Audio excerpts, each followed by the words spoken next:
بسم اللہ الرحمن الرحیم۔ آج ہم بات کرتے ہیں علم طب کی تاریخ اور سائنسدان اور حکموں کے کارنامے۔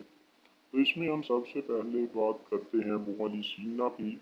نبی علیہ الصلوۃ والسلام سے لے کر اب تک بہت سارے اتباعی کرام پیدا ہوئے اور ان کی اپنی اپنی تشخیص اور علاج چل رہے ہیں، لیکن نبی علیہ الصلوۃ والسلام نے طب اسلامی جو پیدا کی لے کے آئے، اس کا آپ نے اس سے علاج کیا، وہ طب بڑھتی بڑھتی آج طب یونانی، ثلاثہ اور دیگر اتباعی کرام تک چلی گئی۔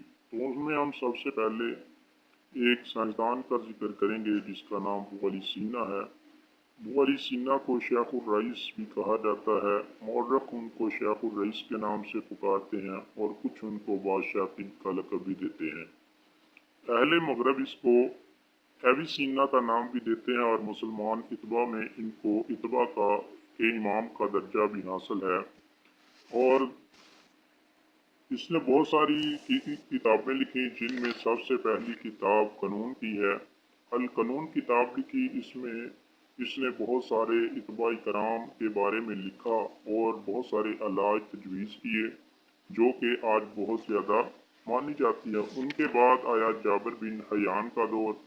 جابر بن حیان مسلمانوں کے بہت بڑے سائنسدان تھے اور یہ مشہور عطار کا بیٹا تھا، اور اس نے علم نجوم، علم طب اور کیمیا پر بہت ساری کتابیں لکھیں، اور کیمیائی کتابوں کو بڑی گہری دلچسپی کے ساتھ اس نے بیان کیا، یعنی اس نے کیمیائی گری پر بات کی۔ اس کے بعد اور آتا ہے حکیم سعید صاحب کا۔ حکیم سعید نے قائد اعظم محمد علی جناح سے مل کر ایک بہت بڑی ڈسپینسری جو تھی وہ رجسٹرڈ کروائی، اور انہوں نے یہ کام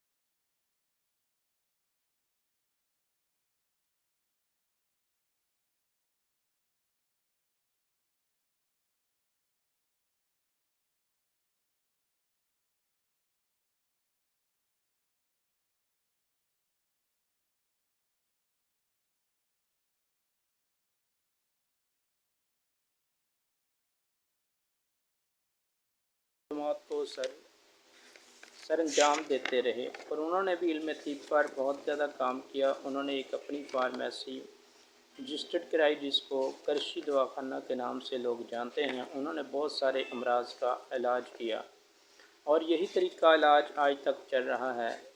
لوگ ہم